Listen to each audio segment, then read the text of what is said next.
Hi hello అందరికీ నమస్తే.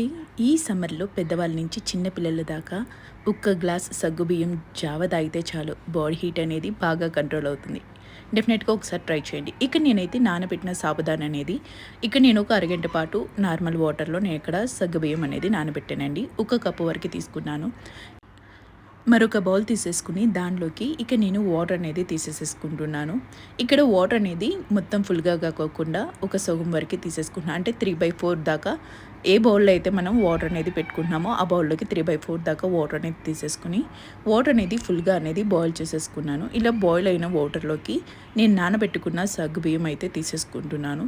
ఇలా తీసుకోవటం వల్ల మనకి సగ్గుబియ్యం అనేది త్వరగా ఉడుకుతుంది. ఒక 5 మినిట్స్ అనేది మీడియం ఫ్లేమ్లో చక్కగా కుక్ చేసేసుకుంటే మనకి సాబుదాని అనేది చక్కగా వాటర్లో బాగా కుక్ అయిపోతుందండి. చూడండి, మనం కొంచెం సాబుదాని కనుక తీసుకుంటే మనకి అది వాటర్గా మెల్ట్ అయినట్టు, అంటే మనకి మామూలుగా కలర్ చేంజ్ కనుక అనిపిస్తే కనుక సగ్గుబియ్యం ఉడికినట్టే.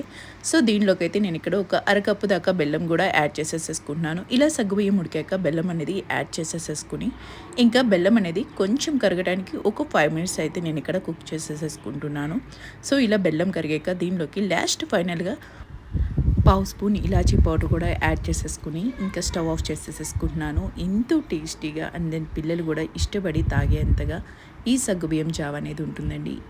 పెద్దవాళ్ళ నుంచి చిన్న పిల్లల దాకా బాడీ హీట్ అనేది బాగా కంట్రోల్ చేయడానికి ఈ సగ్గుబియ్యం జావ అనేది హెల్ప్ఫుల్గా ఉంటుంది. డెఫినెట్గా ట్రై చేసి కామెంట్ చేయండి. Thanks for watching.